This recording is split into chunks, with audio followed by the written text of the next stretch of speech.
Welcome to my channel. आज का जो टॉपिक है वो है क्रॉस कंजुगेशन। पिछले वीडियो में आपने कंजुगेशन के बारे में पढ़ा था, तो एग्जामिनेशन पॉइंट ऑफ व्यू से ये जो टॉपिक है बहुत ही इम्पॉर्टेंट है, क्योंकि एग्ज़ाम में शॉर्ट नोट्स में पूछ लिए जाते हैं। तो चलिए स्टार्ट करते हैं आज का टॉपिक। तो यहाँ पे सबसे पहले क्रॉस कंजुगेशन के बारे में बताया गया है। In this type of conjugation, out of A set of 3 pi bonds, only 2 interact with the each other by conjugation while the third one is excluded from interaction. इस चीज़ को हम लोग एक छोटे से ट्रिक से समझ सकते हैं, या छोटे से एग्जाम्पल कह लीजिए। उस तरीके से आप समझ सकते हैं कि क्रॉस कंजुगेशन क्या होता है। जैसे यहाँ पे अगर हम लोग ए बी सी लिए यहाँ पे, तो इस तरीके से समझ सकते हैं क्रॉस कंजुगेशन क्या होता है। ए और बी का आपस में इंटरेक्शन तो नहीं होगा, बट ए का इंटरेक्शन सी के साथ जरूर होगा और बी का भी इंटरेक्शन सी के साथ होगा। यानी बी का इंटरेक्शन सी के साथ हो रहा है और ए का इंटरेक्शन सी के साथ हो रहा है, लेकिन ए और बी आपस में इंटरेक्ट नहीं कर रहे हैं। इसी चीज़ को हम लोग क्रॉस कंजुगेशन कहते हैं। क्रॉस इसलिए क्योंकि ए इस तरीके से जब इंटरेक्ट करता है तो क्रॉस बना देता है, इसलिए इसे क्रॉस कंजुगेशन कहते हैं। आप एग्जाम्पल से बहुत अच्छे तरीके से समझ सकते हैं, लेकिन ये ट्रिक था जिसके कारण आप इजी वे में समझ सकते थे कि क्रॉस कंजुगेशन क्या होता है। तो यहाँ पे क्रॉस कंजुगेशन का एग्जाम्पल दिया हुआ है। एग्जामिनेशन में शॉर्ट नोट्स में पूछ लिए जाते हैं, तो आप इस तरीके से ज़रूर लिखिएगा। For example, cross conjugation can be found in molecules such as benzophenone, paraquinone, fluorine and indigo dye.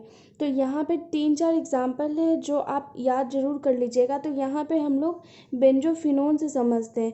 तो यहाँ पे देखिए, ये बेंजोफिनोन है। बेंजोफिनोन क्या है? 2 बेंजीन रिंग है और ये कीटोन ग्रुप से जुड़ा हुआ है।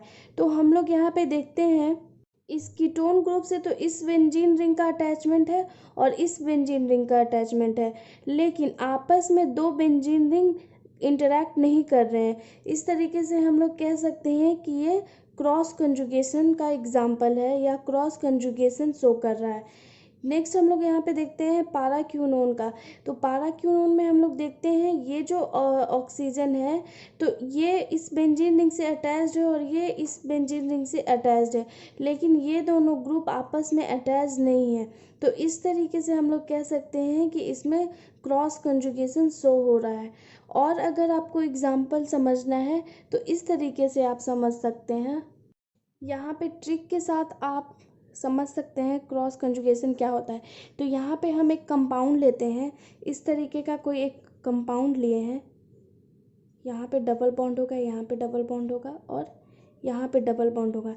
तो अगर ये इसे फर्स्ट मार्क करे, इसे सेकंड मार्क करे और इसे थर्ड मार्क करे, तो यहाँ पे आप देख रहे हैं कि 1 का जो इंटरेक्शन है वो 3 के साथ है और 2 का जो इंटरेक्शन है वो 3 के साथ है, बट 1 और 2 का आपस में इंटरेक्शन नहीं हो रहा है।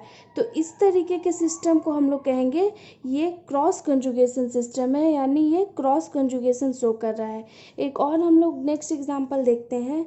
अगर इस तरीके का कोई कंपाउंड है हम लोग के पास, यहाँ पे डबल बॉन्ड है और यहाँ पे डबल बॉन्ड है, तो आप यहाँ पे देख रहे हैं कि इसका इसके साथ इंटरेक्शन है, इसका इसके साथ इंटरेक्शन है, बट इन दोनों का आपस में इंटरेक्शन नहीं है।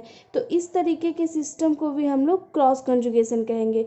तो ये एक सिंपल ट्रिक था ताकि आप एग्जामिनेशन में अच्छे तरीके से लिख सकें। नेक्स्ट हम लोग देखते हैं, यहाँ पे उसी चीज़ को लिखा गया है। एक क्रॉस कंजुगेटेड सिस्टम है जे double bonded unit single bonded to one of the middle atoms of another conjugated chain. तो कुछ कॉन्सिक्वेंसेस हैं क्रॉस कंजुगेशन के।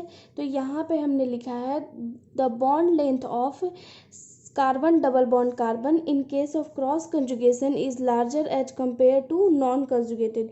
यानी कह रहा है कि कार्बन कार्बन के बीच जो डबल बॉन्डेड कार्बन है उनके बीच का जो बॉन्ड लेंथ होता है वो लार्जर होता है as compare to non conjugated, यानी वैसा सिस्टम जो कि नॉन कॉन्जुगेटेड है, यानी कॉन्जुगेशन शो नहीं करता है। जैसा कि आपने कॉन्जुगेशन में पढ़ा है, कॉन्जुगेटेड सिस्टम क्या होता है? जब single bond double bond single bond double bond alternate करके रहें किसी भी सिस्टम में, तो उसे कॉन्जुगेशन कहते हैं। लेकिन क्रॉस कंजुगेशन में ऐसा कुछ नहीं रहता है। तो इस तरीके से कंसिक्वेंसेस में ये होगा कि क्रॉस कंजुगेशन वाला जो सिस्टम होगा उसका बॉन्ड लेंथ ज़्यादा होगा in compare to non conjugated system में। तो इसी चीज़ को यहाँ पे लिखा गया है। आप एग्जामिनेशन में बॉन्ड लेंथ के बारे में भी बता सकते हैं। तो आज का जो टॉपिक था बहुत ही इजी टॉपिक था और बहुत ही शॉर्ट टॉपिक था, क्योंकि एग्जामिनेशन में शॉर्ट नोट्स में पूछ लिए जाते हैं। तो अगर आपको मेरा वीडियो अच्छा लगे तो ज़्यादा से ज़्यादा लाइक कीजिए, शेयर कीजिए, सब्सक्राइब कीजिए। Thank you so much.